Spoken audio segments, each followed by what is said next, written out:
Welcome to the Tom Nelson podcast. Today I have Patrick Moore here. And Patrick, would you like to just introduce yourself to start things off? Well, I grew up in the far northwest tip of Vancouver Island, where there weren't even any roads. I grew up on a floating logging camp in Winter Harbor, and it is the most northern harbor on the west coast of Vancouver Island, which happens to be the largest island on the west coast of the entire Americas. From Alaska to Argentina, there's no larger island. It's 300 miles from stem to stern. Oh, and okay. I grew up on the north end of it, which was at that point completely remote. There was no road access to the whole half of the island. And at the beginning, the only way to get out was to take a fish boat 8 hours to a little port called Cole Harbor, go overland in a taxi for a couple of hours, and get on a steamship that went overnight to Vancouver. So that's how you got to town. And it took 2 full days, and the odd storm and a chance to see some whales out on the sea while you had to actually go outside into the open Pacific out of Winter Harbor to get to this place. So that's what getting out of town was like in those days. Is it ever iced over, or you could get out there by boat all the time? No, okay. The west coast of the Pacific West Coast of Canada is virtually never iced out. Up some of the inlets where the fresh water is coming in heavy, it'll freeze over up there, but not anywhere near the sea. And even in the Aleutian Islands, they almost never get ice up to the shore. That it comes down the Bering Sea some distance to the north, but those islands are basically ice-free because the ocean is above freezing at that latitude. So it's a wonderful place to be, the west coast of Canada, and that's why I've never left permanently. I've traveled all around the world, every continent, and many places on each one of them. And it's a beautiful world, but you just won't find anything more spectacular than a place that's twice the size of France and has only 4 million people in it, most of them huddled in the city of Vancouver, and a bunch of the rest in the capital city of Victoria. And otherwise than that, it's practically empty. So except for all the wildlife and birds and rivers and mountains and glaciers and every other most wonderful thing that you could imagine. So that's where I'm from. I'm still here, living in Comox on the east coast of Vancouver Island, which is a town of about 60,000 people. So it's a 10-minute town with all the amenities. And it's a very agricultural area, as Vancouver Island is almost entirely mountainous. So there's only perhaps 2% of it that is arable for farming, plowing land. And much of that is here in this valley. And it's been settled since about 1860 and is a beautiful, beautiful place. It's one of the most important estuaries. The Courtenay River is one of the most largest rivers on the west coast of BC. And it's also one of the most important estuaries for bird life and fish and tide flat type ecology and all of that up and down the coast. I left Winter Harbor to go to boarding school in Vancouver at age 14 because my one-room schoolhouse that I went to by boat every day in the fishing village only had about 8 or 12 people in it most of the time, from grades 1 to 8. And I ended up in a boarding school in the middle of the biggest city, and eventually learned city ways and began to study life science. As early as grade 9, I was fascinated by the sciences. My parents had bought me the entire set of the books of knowledge when I was 12, and I read them from cover to cover, and they're like 20 volumes. So I was steeped in this, and my mother turned me on to Bertrand Russell's essays when I was 15, particularly on authority and the individual, which is a treatise on the fact that there are 2 opposite forces that are at work in the daily lives of the human species, and that is wanting to be free from society's control versus wanting to control society. And both are necessary, and they are opposites, and therefore a balance must be found between the two, because either one of them by themselves would on one hand mean no civilization, on the other hand mean total tyranny and what we often call fascism. In other words, no freedom as an individual. And so that is the story of the human evolution and progress through time in terms of our social structure. And so I've always been interested in that, but that's not my main. I'm interested in it because it's about population, and all ecology is also all about populations of plants and animals, each one of which has their different life cycles and very different life cycles in many cases. So what a fabulous thing that is to study. And I ended up going more into the plant world. I didn't really like cutting up frogs that had been in a solution of some kind of poison for a long time before you cut them, and then had to look inside them. So I was way happier with plants, especially trees, because that's where I grew up, was around a lot of trees, but also around a lot of fish. I just didn't really feel like being a zoologist, so I ended up being more of a ecological botanist, but have since spread out into a million fields of inquiry and thought, where I think I am fairly well steeped in the science of the Earth and its system and the ecology of the planet, and how things have worked over the last many, many millions of years. One of the big problems, I think, is that so many people don't even think past when they were born, or 1850, or 1,000 years ago, maybe. But this world is 4.5 billion years old, and we have good records of many of the features of this Earth going back for billions of years. And people are not taking advantage of that fact, or are ignoring it in order not to have to take advantage of it because it doesn't fit their narrative to recognize that this today, right now, with both poles covered in large sheets of ice, is one of the coldest periods in the last billion years. There's been a couple of other ice ages during that time, but the last one ended 250 million years ago. So there seems to be no acceptance that we are in an ice age, when in fact this is the Pleistocene ice age, and all the temperature records make it very clear that this is the Pleistocene ice age, and that we're at the tail end of a 50 million year cooling period out of the Eocene thermal maximum. Let's start there. You have to be a denier of the temperature record of the Earth to say that we are too warm now. And if you're interested in what life likes, because ice is the enemy of life. How many species are there in Antarctica? There's a few species of penguins. Some birds go there on the sea mostly. They're not really there because of the ice. Well, the penguins aren't even there because of the ice. They're there because there's a place on the ice for them to stand so they can go in the water and eat some fish. There's nothing for them to eat on the ice. So ice is the enemy of life. We need to start there. We need people to understand that warmth is the friend of life. And that leads to one of my main principles, which is to recognize that the human species is a tropical species. We evolved at the equator. There is no question of that. And the only reason we could eventually come out of Africa into climates that were colder in the winter was because of fire, shelter, and clothing, things which other species don't have the advantage of. And therefore, most tropical species cannot come out of Africa because they would die of the cold. Like there's many, many plants that can't even live below 5 degrees Celsius. They die then because it's too cold for them. But the only place in the world that is really too hot are the dry deserts. And they are not actually at the equator. The equator is largely moist and not as hot as the hot deserts are. Like the Sahara, for example, is not at the equator. It's way north of it.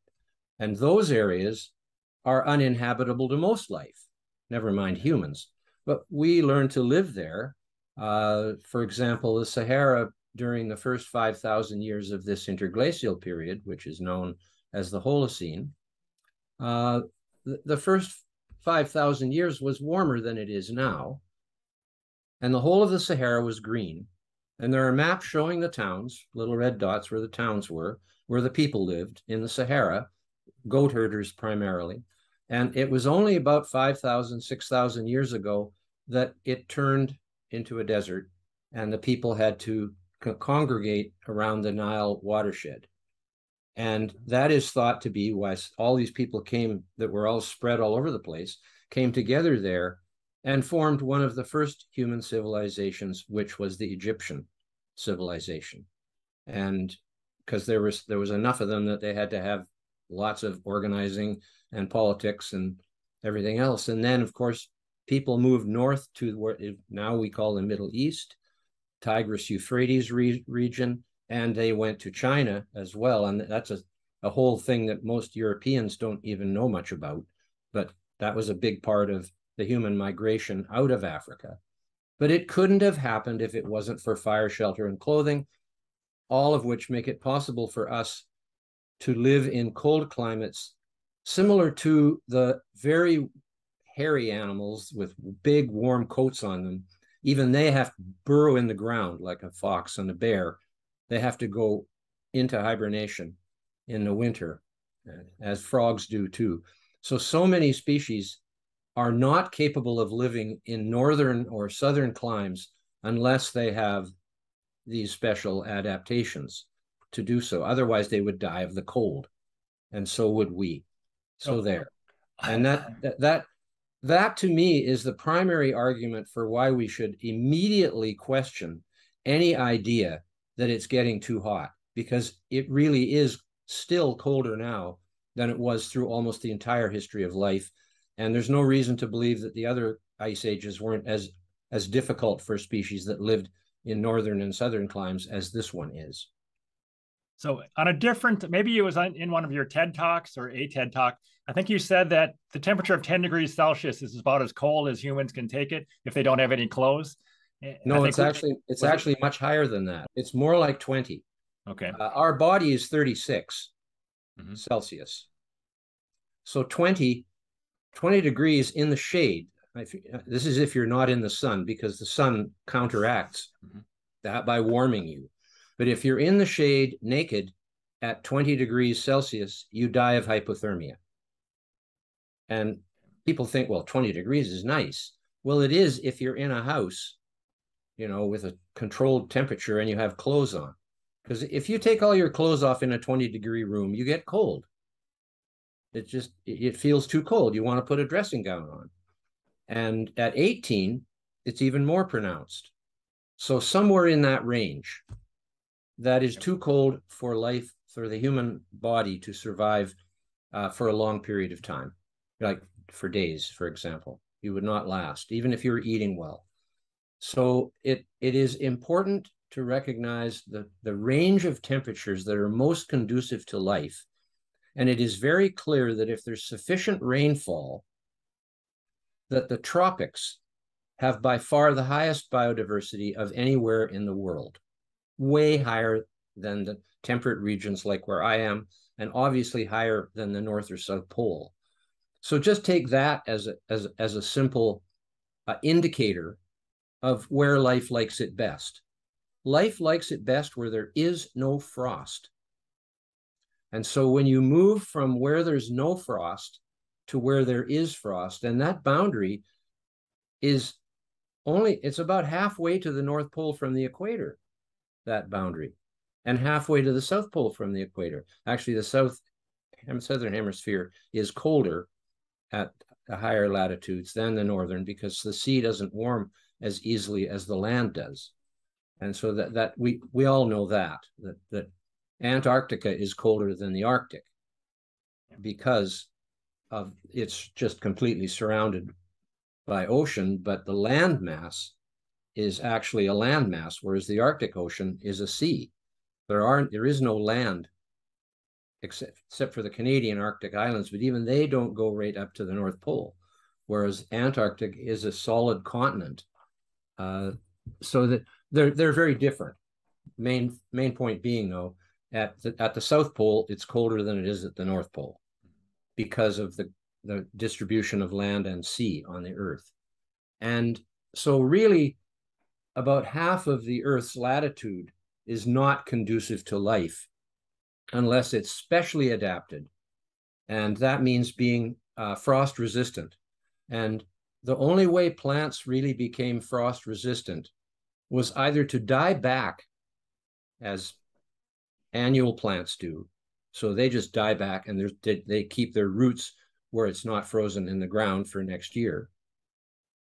Or, for example, in conifers like spruce and pines and that, when the frost comes, they keep their needles over the winter. So they take the water out of their cells and put it into the intercellular place where it can freeze without the crystals damaging the organelles like the nucleus and the chloroplasts and mitochondria that are in the cell itself. So the cell expels all the water and becomes like a gel. So it's sort of like an anti, what do you call it? Antifreeze. It becomes an antifreeze inside each cell of every needle. That they have to be able to do that. And then they can live through the winter. And when the sun comes back in the summer, they take the water back in and they live again. So that the whole cell actually hibernates in that sense. It stops in order to withstand the cold of the winter. And one fascinating natural phenomenon I witnessed as we were sailing towards Amchitka on our first Greenpeace voyage to stop the 5 megaton nuclear tests in the Aleutian Islands, we passed south of Kodiak Island, which is a couple hundred miles long or something. It's a big island. And at the eastern end of it, the tree line was at about 300 feet, and then it was barren above that. But as you went along, the tree line constantly became lower and lower and lower until about 2/3 of the way along the shoreline of Kodiak Island, it disappeared below the sea. And all there was barren ground after that. So I'm going, why is it then that so many of the villages way even further out in the Aleutian chain have lots of trees growing in them, spruce trees, but no trees growing around? It's barren. And because it's not too cold for the trees to grow. Like the Mackenzie River Delta, where it gets 60 below, that's cold.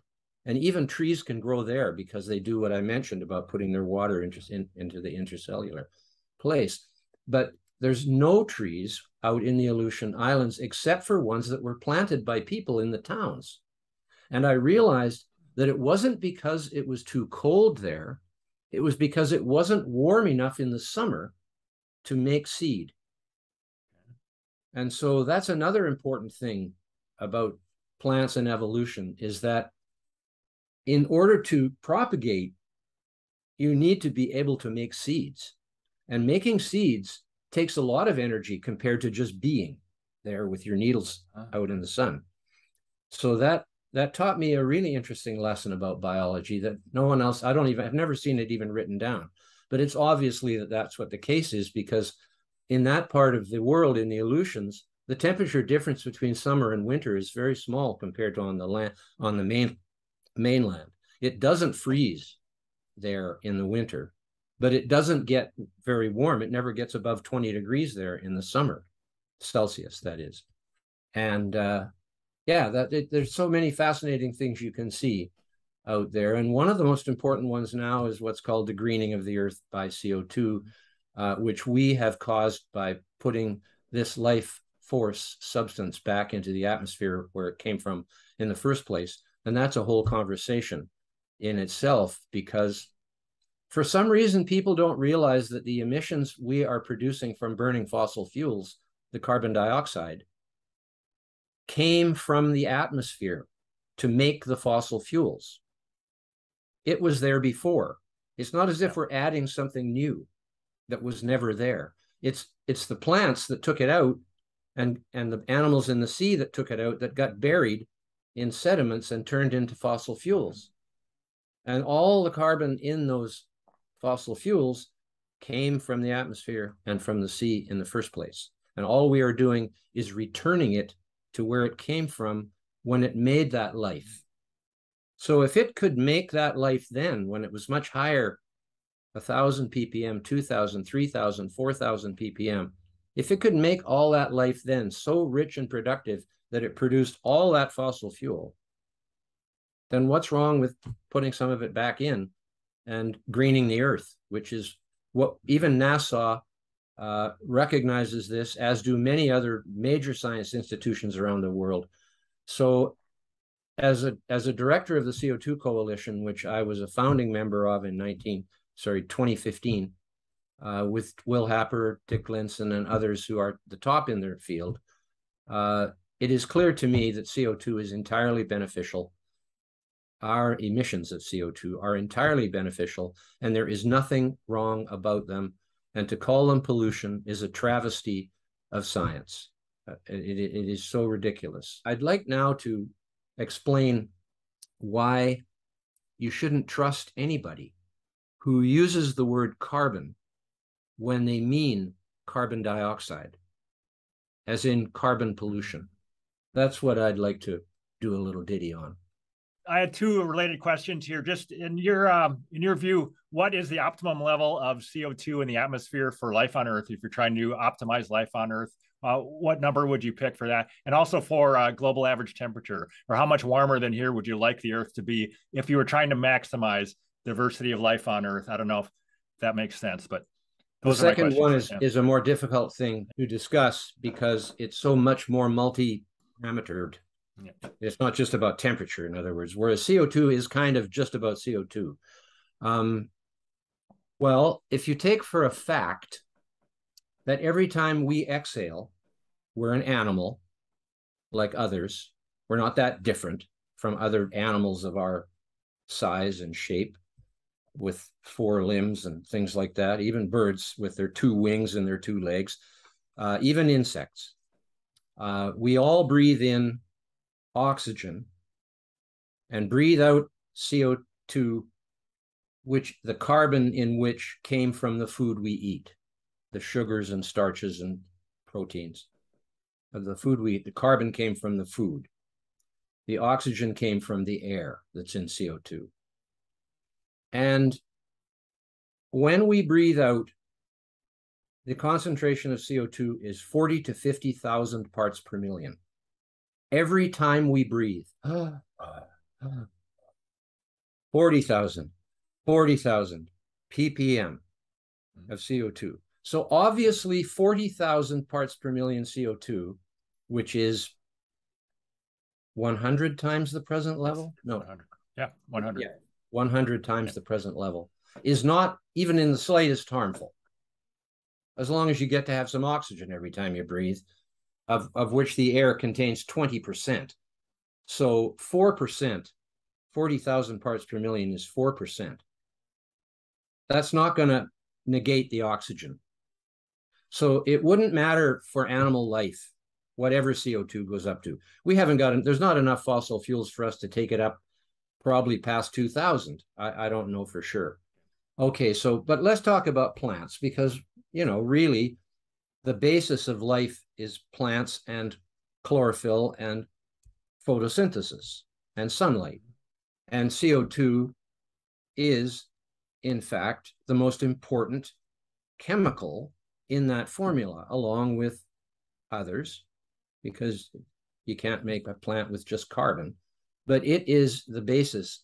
And one of the ways to show how important carbon is, and CO2 as a result, the chemistry of carbon is called organic chemistry. The chemistry of all the other 91 elements is called inorganic chemistry. So carbon has been recognized with good reason as having a unique, not just significant, but unique position in the periodic table of elements as the progenitor of life, the creator of life.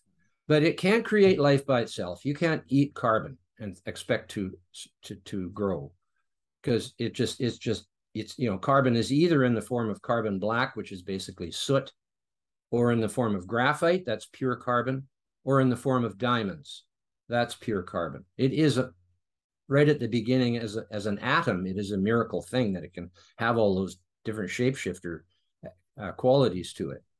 But when you add 2 atoms of oxygen to it and get CO2, you have the formula for all life.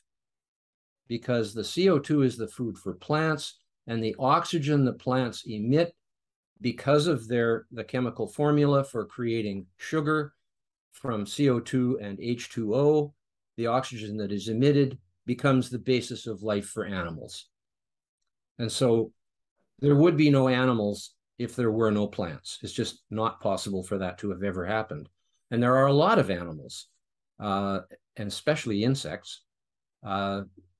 I forget who it was. It wasn't Darwin. It was someone who said God must have had an inordinate fondness for beetles, as 50% of all life species we know of are insects, and half of them are beetles. So 25% of the population, or of the number of species that have been named, identified and named, are beetles. And they need the oxygen too.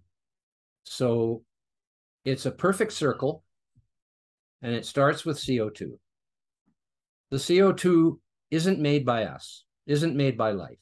The CO2 came from the bowels of the earth as a gas in volcanic eruptions in the early earth, when it was at least 10,000 parts per million early on. We know it was 5,000 parts still at the Cambrian explosion, which was only 500 million years ago. So 4 billion years after the earth was created and put all this CO2 into the atmosphere, along with all the water. All the water came from inside the earth too, as steam in the early years, as gas.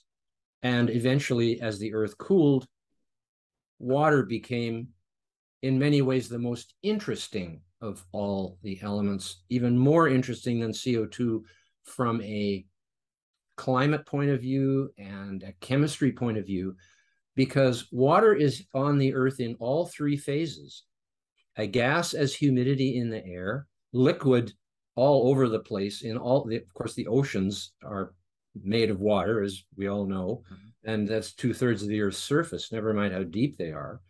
And then there is ice. And all 3 of those, steam or humidity, in other words, gaseous water, or liquid water, or solid water as ice, all 3 of those have completely different qualities when it comes to how they affect life, the climate, etc. So that's sort of where I start. What's the optimum CO2 level for life? I would say it's between 1,500 and 2,000 ppm. In other words, any higher than that probably doesn't make a big difference. There's just plenty of it then. With oxygen for animals, for example, I can't believe it, but I'm told if you go down below 15% from 20, it becomes not good. And that to me is amazing. We could, and if you go, Lovelock at least said that if you go above 40%, a spark will immolate the entire Earth, because the oxygen will spontaneously ignite. So we're really lucky that it ended up kind of halfway in between the death of animals and the death of the Earth. And there we are. And in a way, Lovelock was one of my great inspirations when he wrote Gaia, A New Theory of Life on Earth. And so I invited myself to his home in the Westlands of Britain, out near Cornwall. And he accepted my invitation to myself. And so I flew there and took a train from Heathrow to way out west, and I got there in time for him to pick me up at the station and go for afternoon stroll and have dinner, and late into the night. And he showed me the instruments he'd invented to detect parts per billion of things in the air, and his little lab. I mean, he was a brilliant inventor as well as a brilliant thinker.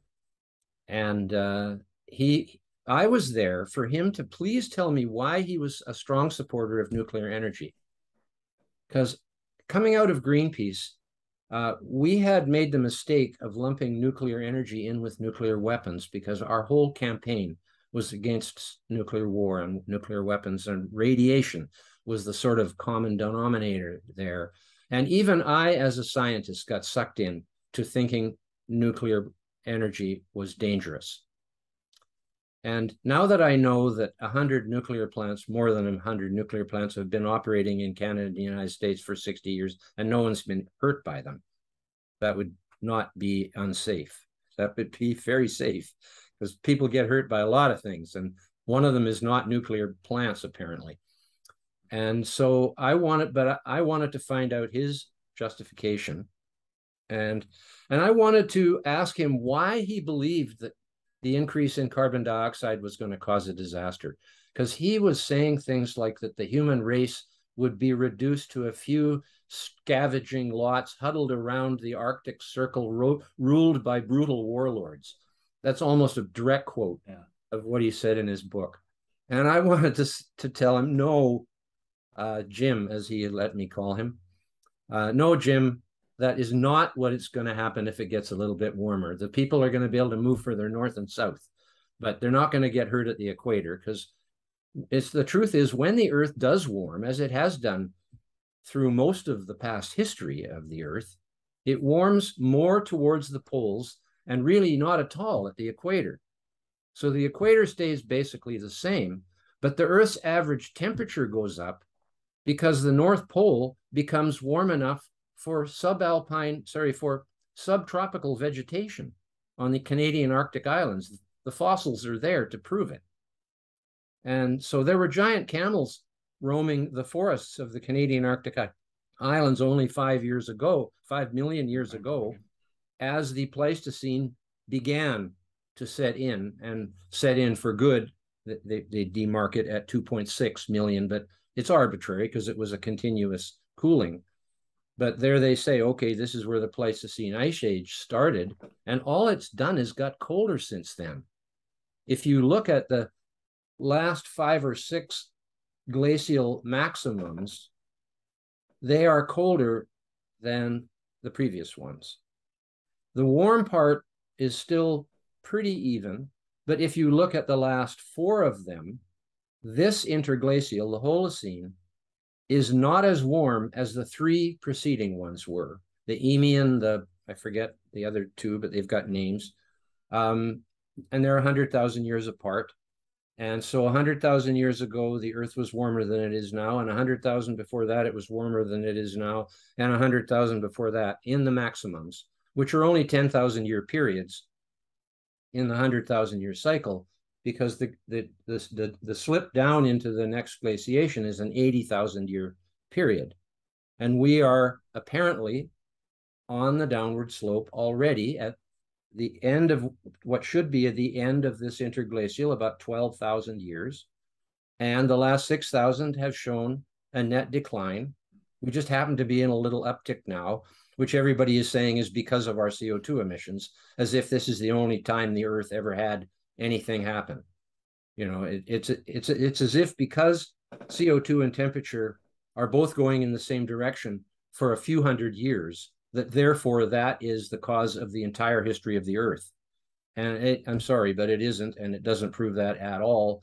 And the past history actually proves it to be false. No doubt about it. I could talk about that for another 4 or 5 hours. This is fabulous stuff. Do you have any estimate as what would happen if we got 2 degrees centigrade of warming from here? I think that would be fine myself for life on Earth, but what do you think? 2 degrees warming would probably not even eliminate the Antarctic ice cap, or even come close to it. That Antarctic ice cap began to happen 30 million years ago, long before the Arctic started freezing. So that's the thing about how different the 2 poles are, is that the Arctic ice cap began to freeze 30 million years ago, and then there was about a 15 million year period of fairly even temperature where it even went up a little bit, and some of that ice melted, and then it plunged into what we have now over the next 10 million years, the Pleistocene Ice Age.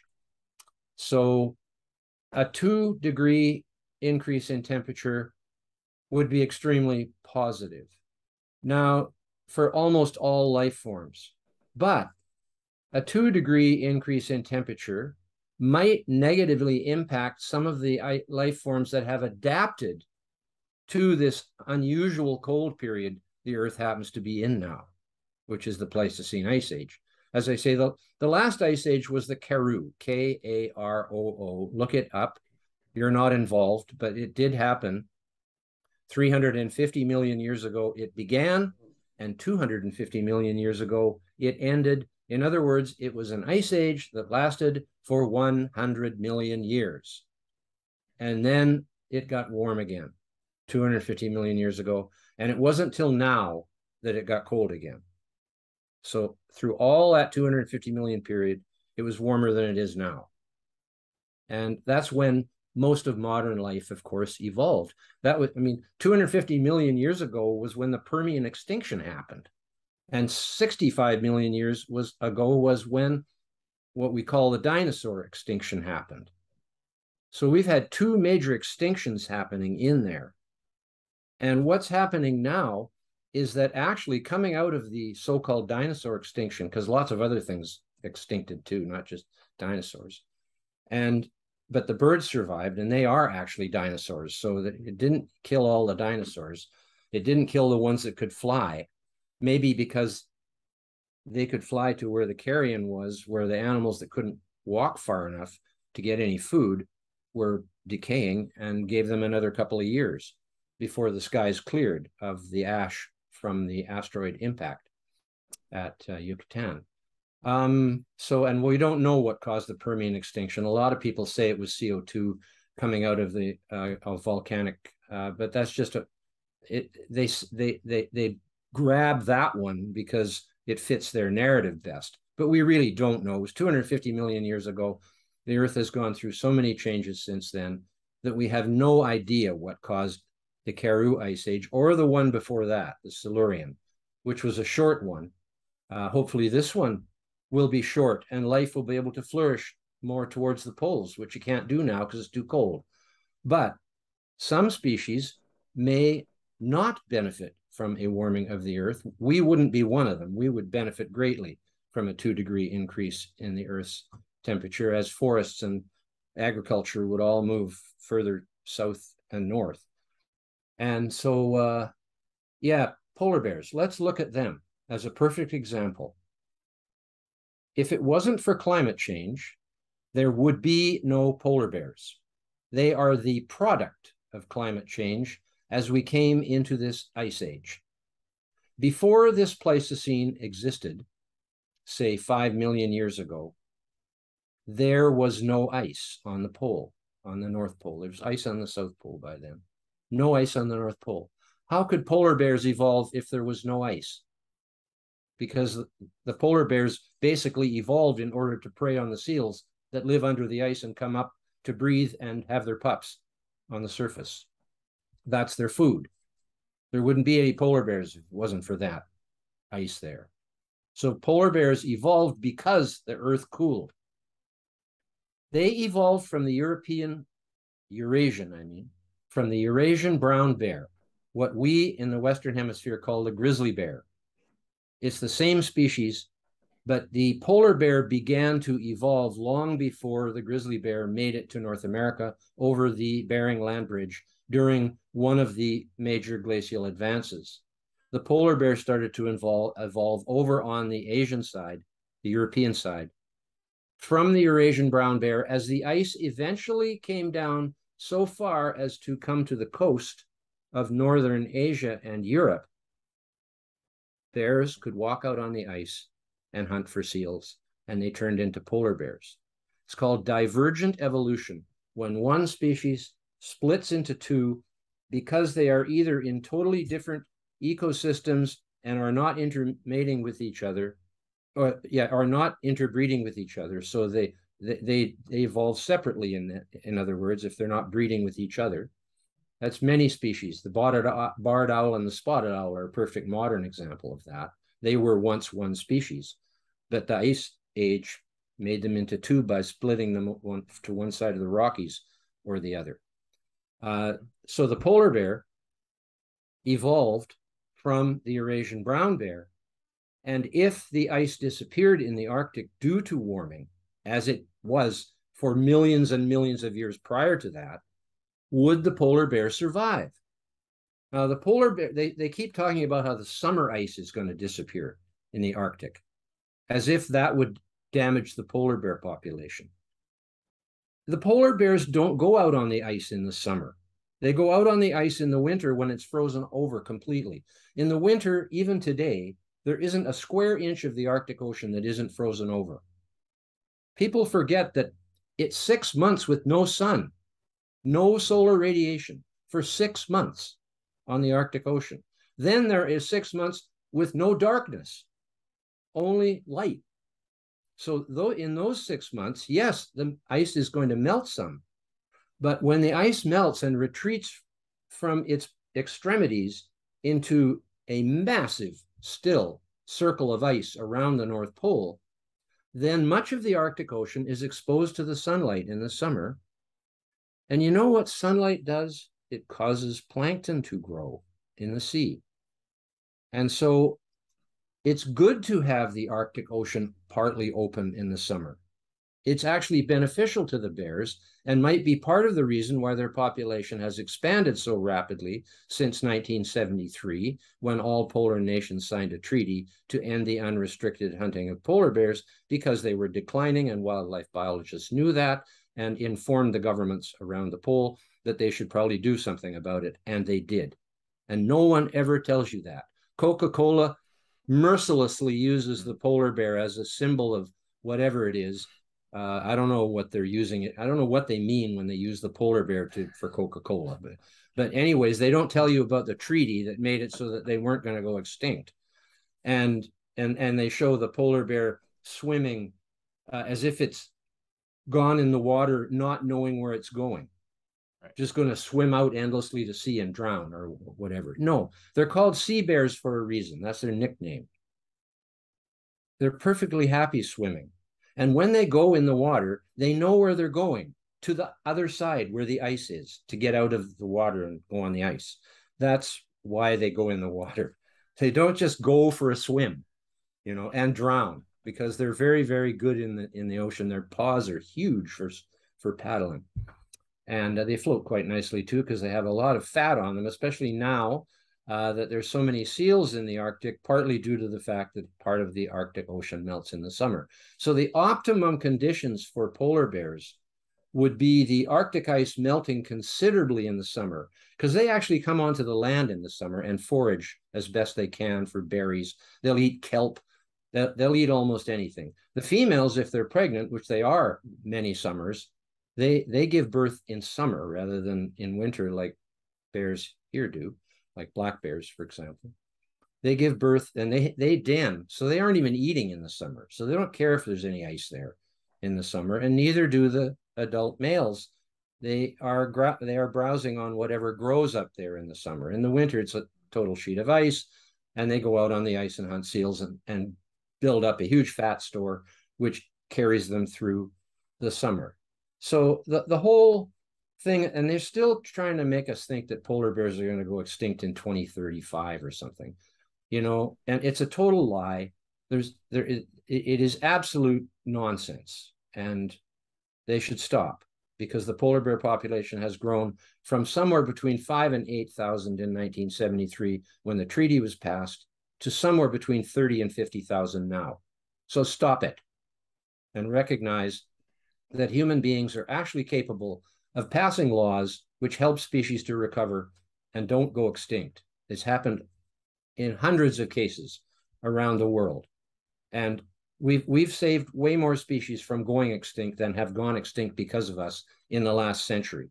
No one even cared about extinction in 1800 or 1700 or 1600 or any other hundred before 1900. It was only the extinction of the passenger pigeon in Canada and the US due to overhunting, not due to climate change. It was that extinction that woke the public up.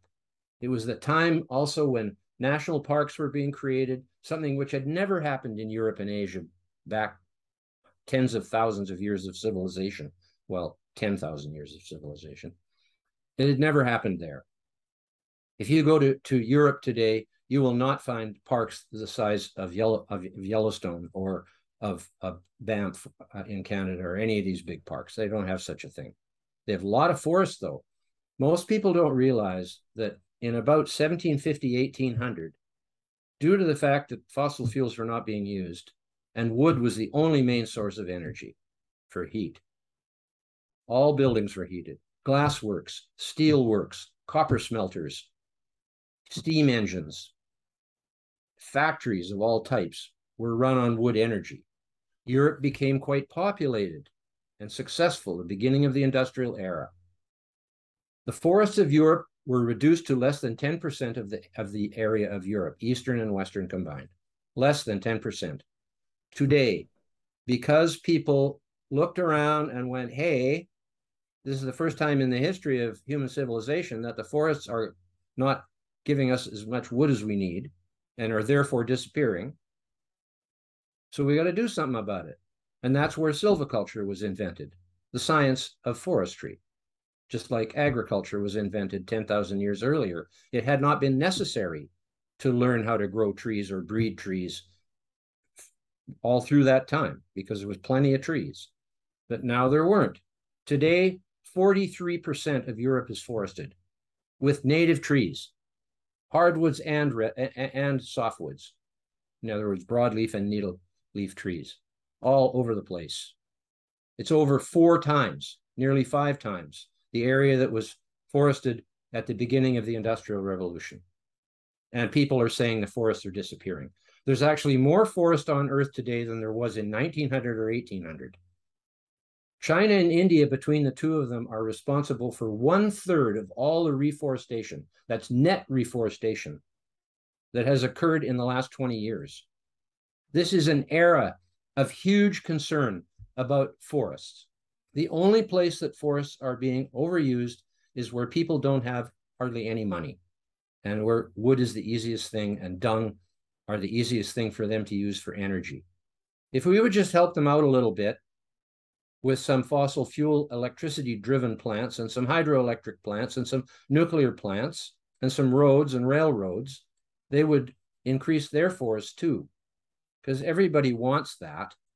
Everybody wants the forests to be healthy and growing and productive. And yes, we should be using them for wood. And people worry about that they're using trees for wood pellets. There's this huge campaign against the forestry in the eastern and southern US, where they are claiming that whole trees are being ground up for wood pellets for European wood burning to stop the amount of fossil fuels they're burning in their coal plants, the Drax plant in Britain in particular. Who cares what the wood is used for as long as the forests are grown sustainably, number one, right? If they're being used for something useful, and that would be normal because no one would pay for them if they weren't. So what is wrong with that? But the real lie is that no sawmill company or forestry company would ever turn a piece of lumber into wood chips, because the lumber is 5 times more valuable than a wood chip. But when you cut a forest, at least 1/4 and often 1/3 of the wood you take from the forest is not suitable for lumber, slabs, sawdust, chips. So that is what is being sold for fuel. Now, it used to be that all that material was used for other things, like mulch, for example. You see mulch being spread everywhere. It's mostly bark and sawdust and stuff like that.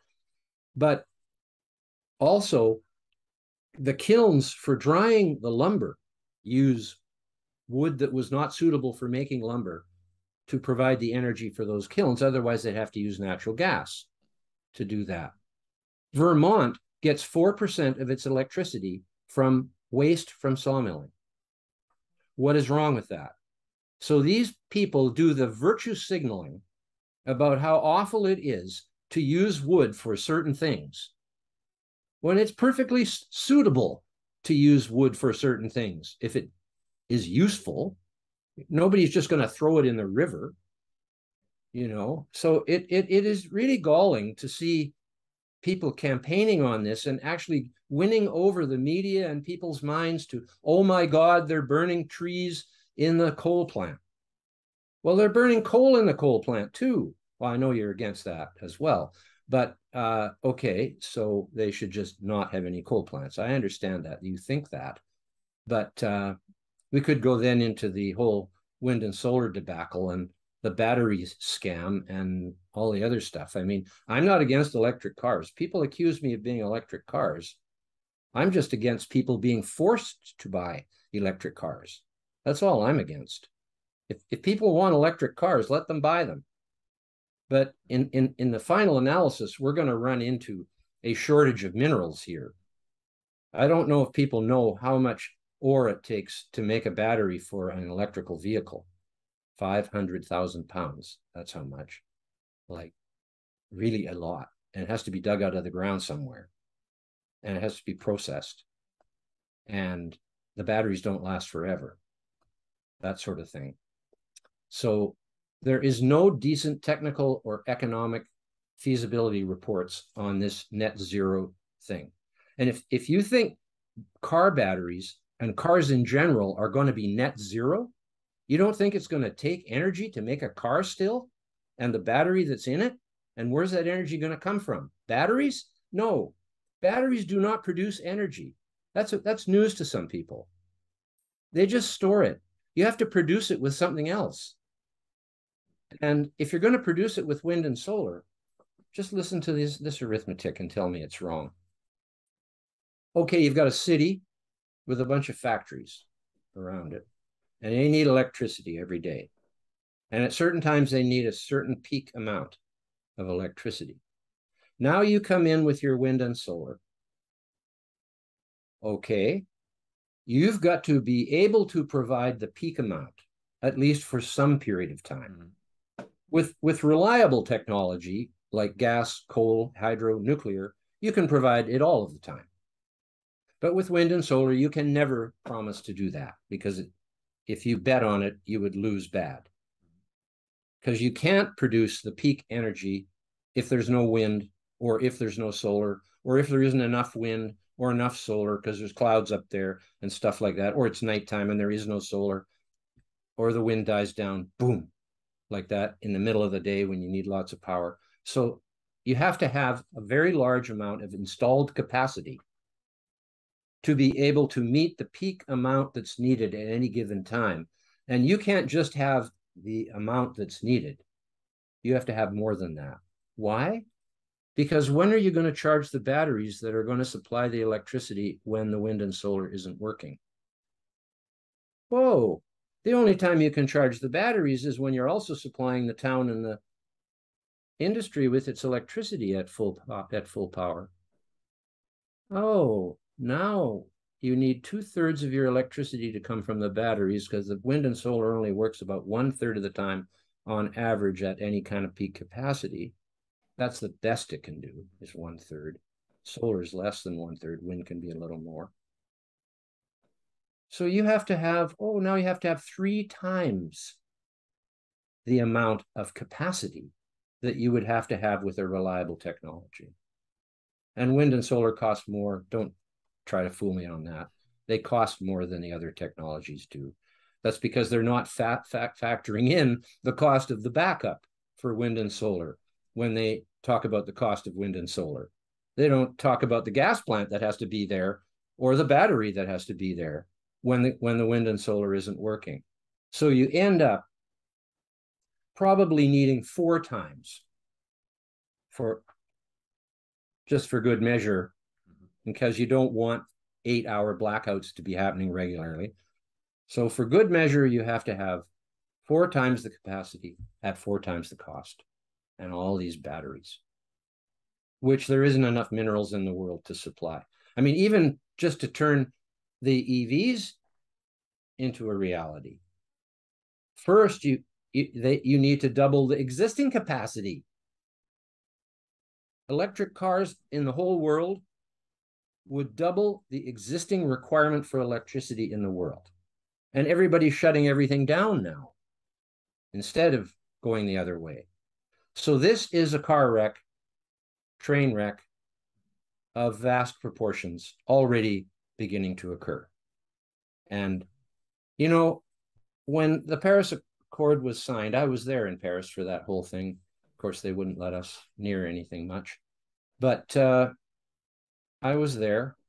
I saw the 1,500 private jets that had come in with the dignitaries there, the largest jet port in the world. That's why they picked Paris that year, I guess, so they could get their jets in there, with not being battery operated either, I'm afraid.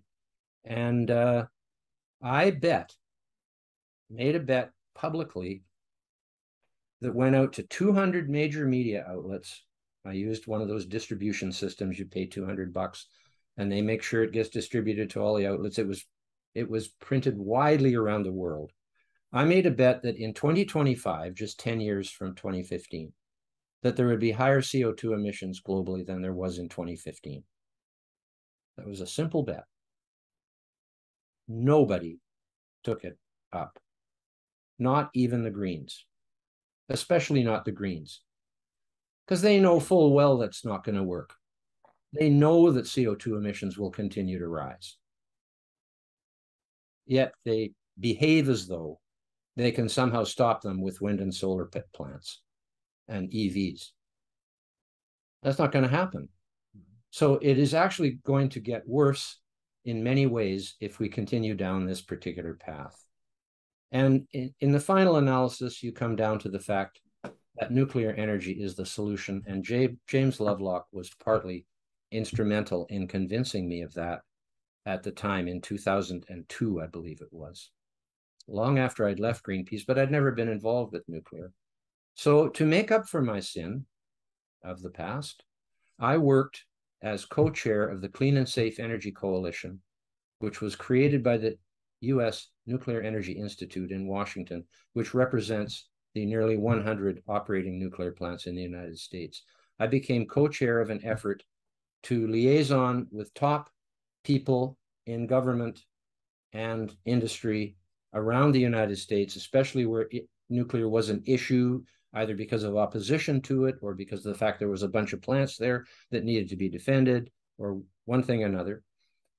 And we made quite a lot of headway, but still the opposition to nuclear is so strong for no reason that it has not taken off in the West, and as a matter of fact is still being shut down, while Russia, India, and China go full bore ahead with it. Look up in Russia on the Caspian Sea, the BN 800. BN maybe stands for big nuclear. Maybe big nuclear is BN in Russia too. I'm not sure. But BN 800 and the BN 600 and the BN 1200. These are three fast neutron reactors which are using used fuel from going through a previous fuel cycle in a conventional nuclear plant. And this is the future, because in fact, even though uranium-235 is the only fissionable isotope on the planet, and it is only 0.7% of natural uranium, the rest of which is uranium-238. Uranium-238 is fissile, which means it can be made into a fertile element, plutonium-239. It's thorium that can be made into uranium-233, which is fissile, and therefore we have enough nuclear energy to last till the end of time.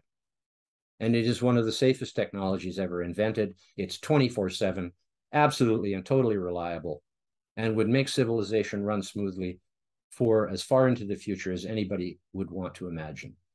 Yet it is being still opposed in the West by fools.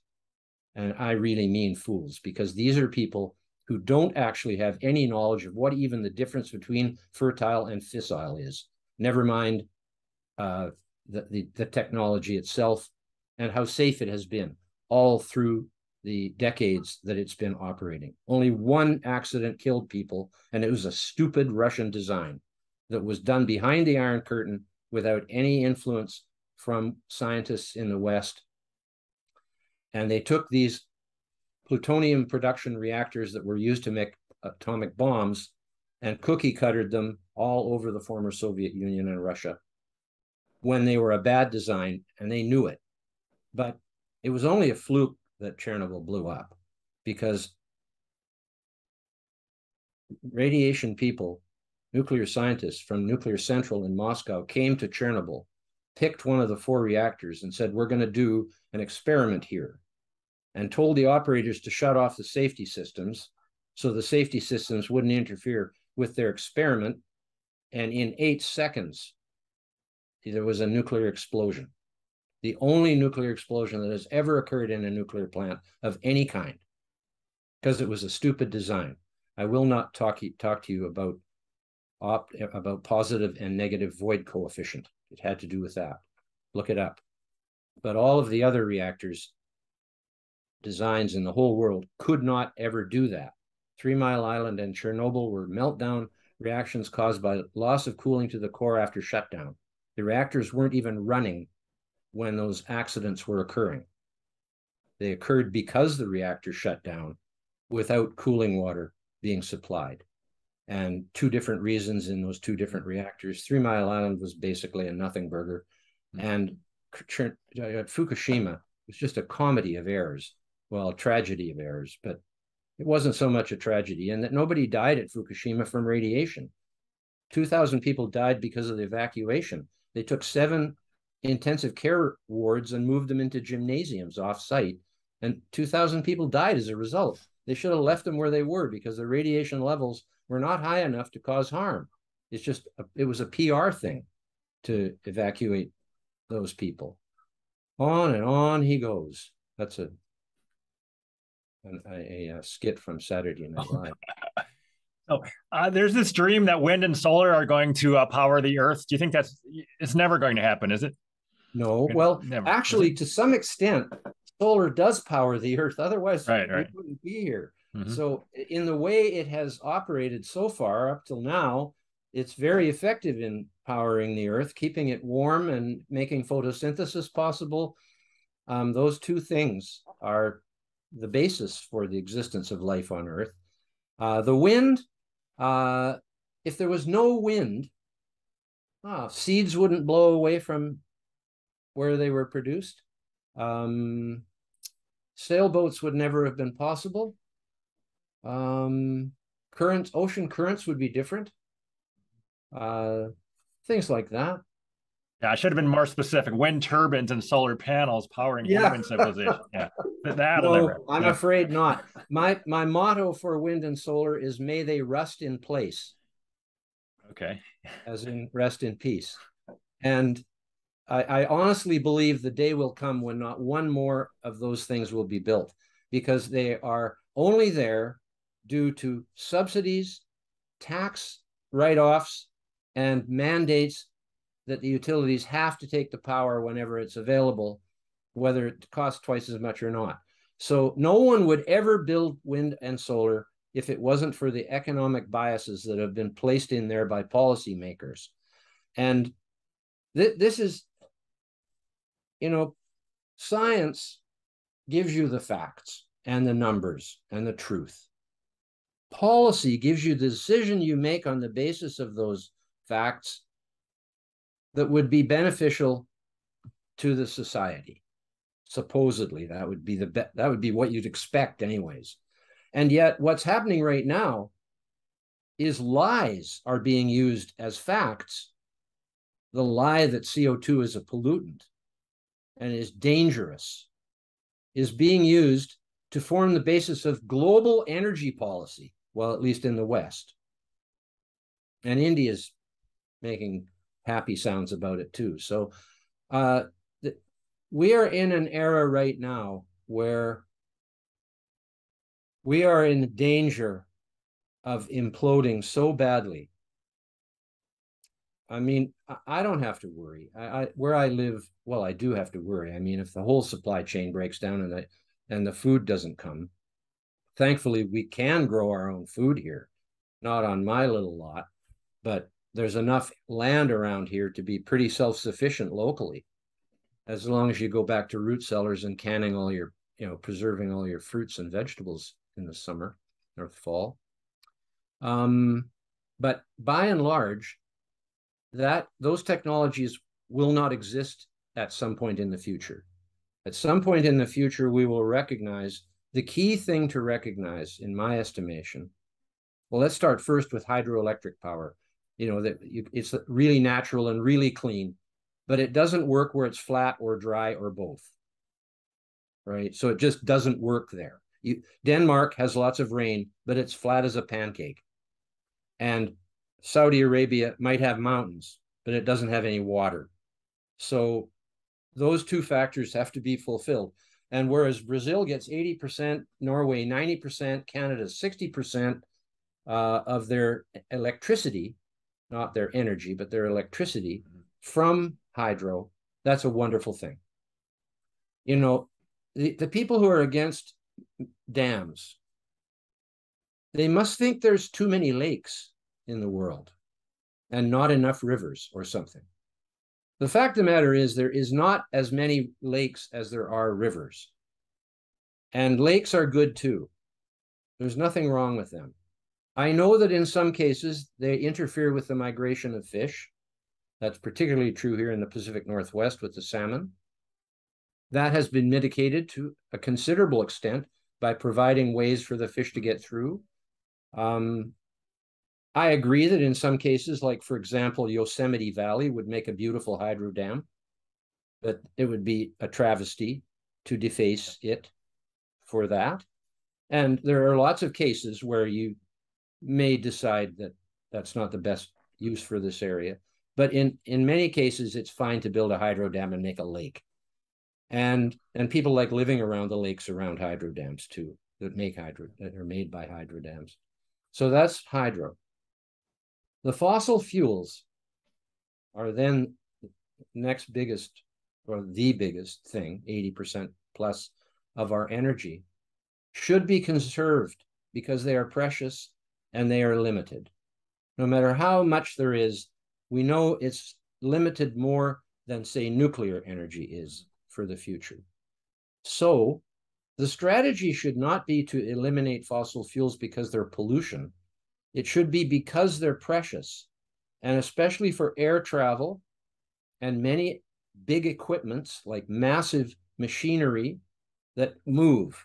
It's almost all for mobile things where fossil fuels, especially gas and oil, become important. Now, coal, for example, what coal is good enough for steel making should probably not be used for making electricity. So you end up with a situation that gradually reduces the amount of fossil fuel and increases the amount of nuclear energy. That would be the optimum for the Earth and for humanity today. And the people think, well, nuclear can't run certain things. Actually, here's what nuclear can do. Right now, much of our buildings are heated, cooled, hot water, and appliances from fossil fuels, from gas plants and coal plants in particular. All of that can be replaced with nuclear energy by putting a wire to the building that comes from a nuclear plant 24/7. You could have, you have grids so that there's more than one plant on the grid. And nuclear fuel rotation cycles are all planned over a year in advance. So they can always plan their outages and plan them so that they don't disrupt the grid. So about 30 to 40% of all the energy we use in the world, including electric and non-electric, is used for buildings. So all that can be done with nuclear. In addition to that, there are many other things, as long as they are stationary: steel mills, electric arc furnaces for recycling. Anything that is stationary can be run with nuclear energy for both electricity and heat, because nuclear provides both of those things. I mean, it's just a steam engine, really. The nuclear part of it is just to make steam, and the steam runs the turbine that makes the electricity 24/7. Shipping. Russia has 6 nuclear-powered icebreakers in the Arctic, breaking 6-foot thick ice every year. You can do that. But not only that, there's 6 nuclear navies with nuclear submarines that go underwater for 3 months with nuclear warheads on them, on nuclear power propulsion. For 60 years, we've been doing that. If you look at Rolls-Royce in England, has been producing the nuclear power plants for underwater submarine for British Navy for 50, 60 years. They know how to do it. So if that can be done, then all large cargo ships and all oil tankers can be run on nuclear propulsion. And it's not that difficult. Running a steam engine, a steam turbine on a freighter is very similar to running a nuclear turbine on a freighter. There's hundreds of nuclear plants, 440 of them operating every day. They're operated by people who are trained in running a nuclear plant. Let's put it this way. It's not rocket science. Well, it sort of is, but even rocket science, we know how to do that. Elon Musk has got that one figured out pretty good. So we can do rocket science. And the other thing is trains. So there's two mobile areas, shipping and trains, because you can electrify all the tracks. So all trains can be run on nuclear energy. And you get down to the point where, okay, we need them for airplanes. We need them for large machinery that is mobile, like big mine trucks are not going to be running on batteries. And huge shovels, although they can be tethered to electricity in many cases because they're in a pit and they're only moving a couple 100 feet a day. So all you have to do is move the cable for them without even unhooking it. And so there's so much that can be, I would say that probably if we wanted to, we could eliminate something like 70% of the fossil fuels with nuclear energy in a period of 50 years or so. So why don't we adopt that as a policy? That's a way better than this stupid wind, solar, and battery thing. Like, it isn't going to work, so it won't happen. But trying to make it happen might cost $10 trillion, which is stupid. It's money thrown in the ocean. And there you go. That's my take on wind and solar. May they rust in place.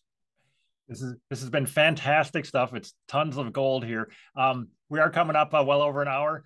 Do you want to mention at all your fake invisible catastrophes? Anything about your book or anything else about your work? Yeah. Here it is here. Fake invisible catastrophes and threats of doom. It's based on a very simple premise. Well, I just want, this is a guy, you will perish in flames. I stole that from Ghostbusters. I don't know if you remember when Mark Moranis came to the horse and buggy in Central Park and his eyes were already glowing from having looked in the fridge and seen the gozer or whatever it was. He runs up to the horse and says, "Are you the key master or the gatekeeper or whatever it was?" And of course, the horse just stands there.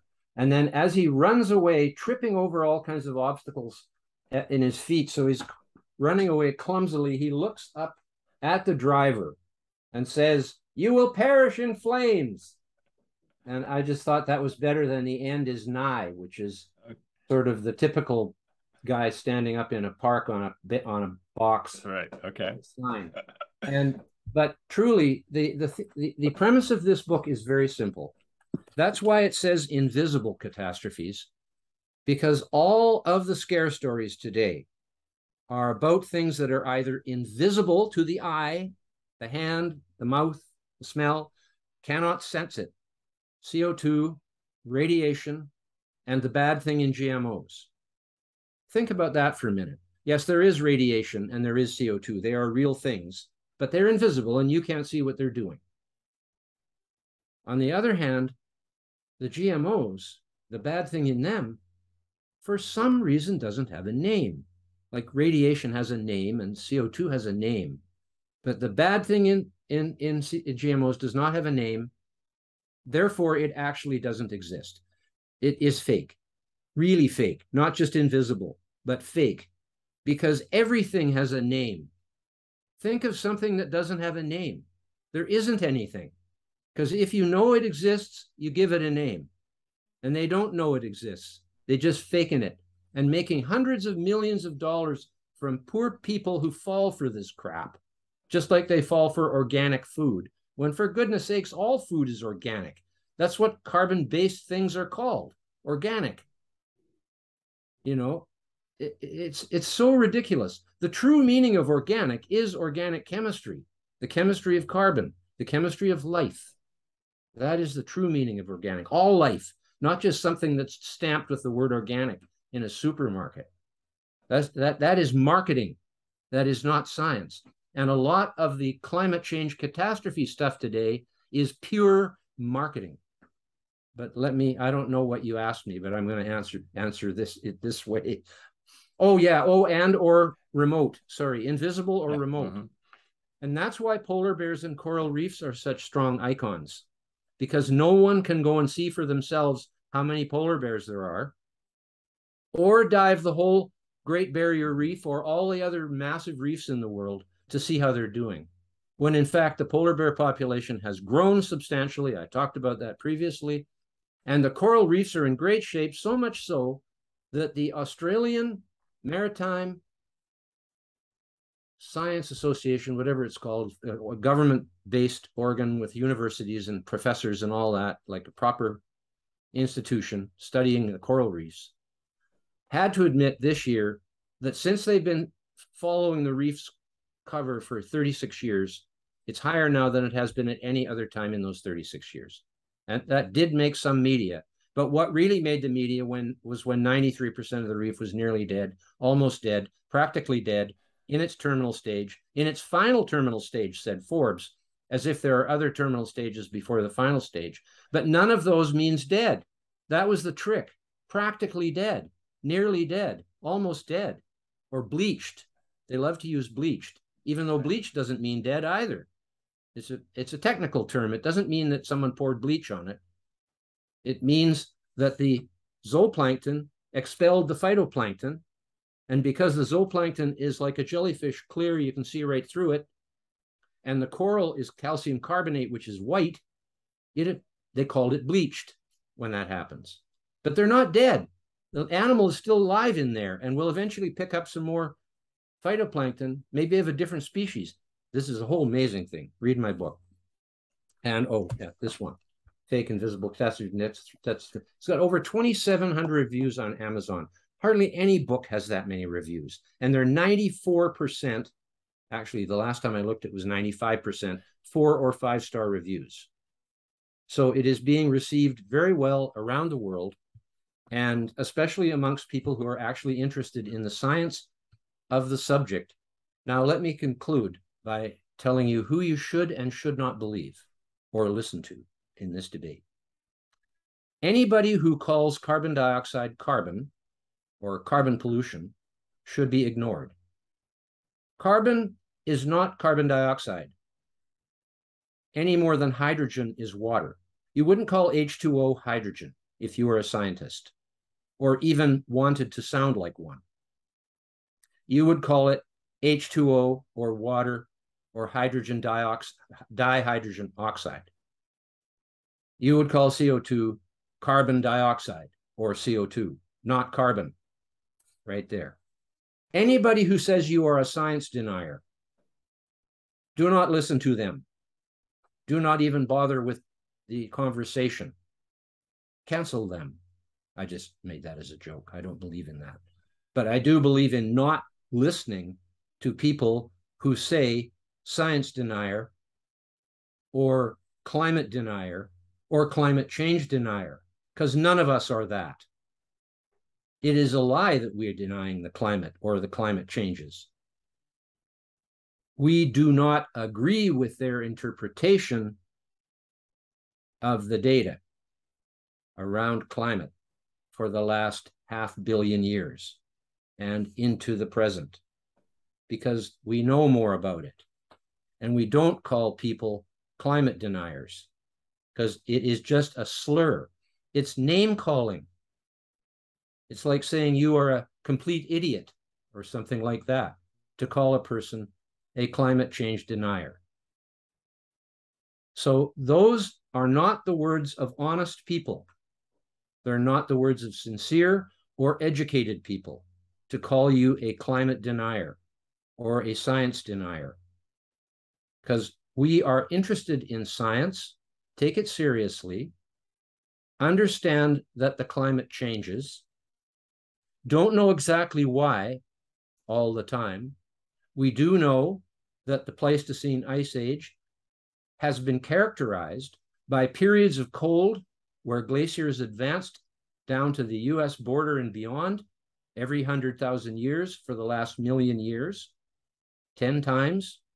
And before that, every 42,000 years for 1.6 million years. It shifted suddenly a million years ago from 42,000 year cycles to 100,000 year cycles. These coincide with the Milankovitch cycles of the gravitational effect of Jupiter on the Earth's orbit and tilt, but we don't know exactly why this happens or how it happens. We don't have a formula for it, but we know these facts, that these things occur. We know these cycles exist because we've seen them in the ice cores from Antarctica and Greenland. And we know that we are now in one of the coldest periods in the last 250 million years. It's called the Pleistocene Ice Age. That's why there's so much ice on the poles. And so the whole idea that it's going to get too hot if it goes up a degree or 2 or even 3 is so completely ridiculous. It will have an effect if the temperature goes up, but it will have a far worse effect if the temperature goes down. It's only come up about 1.5 Celsius at the most since the peak of the Little Ice Age, or nadir, as you would call the bottom of a cycle. 1.5 degrees has made the difference between halfway starvation in Europe and today with productive agriculture. Well, science had a lot to do with that too, but it was miserable cold in Europe in the Little Ice Age, only 300 years ago. Before that, the medieval warm period had Vikings farming Greenland and growing grapes in Scotland. So we know the cycle of historical climate, and these people are the deniers. I don't like to use that term, but if you deny the facts, it's fair to say that you are denying the facts. They are calling us deniers, and that is actually a hallmark of extremists, and in this case, the political left, way left people. They call you what they are. It's projecting your own fault on the other. It's very effective. It's been used all through history of accusing your opponent of what you are doing. So that's where I would end with that. And I would only really try to have productive conversations with people who are willing to discuss it in an intelligent and friendly manner, because we're allowed to have disagreements. But you can't call someone a science denier if they are, in fact, a scientist that is studying climate and understands a great deal about it. It's just beyond the pale. There you go. Okay, so thank you very much. This has been pure gold. I really appreciate it. I'm all excited to get this published and to tweet out clips and quotes and everything. So thank you very much. And I would love to do this again if you ever have time in the future. I will do it anytime, and there's so much more to say, Tom. And again, I really appreciate your publicizing my book and some of the quotes from it on Twitter. It's very helpful, and I'm really enjoying the feedback I'm getting from the book. A lot of people are coming back to me, and I take the time to keep in touch with them. So thank you very much, and I'll do this anytime. All right, I will talk to you next time. Thank you. Goodbye. You bet, Tom. Bye-bye.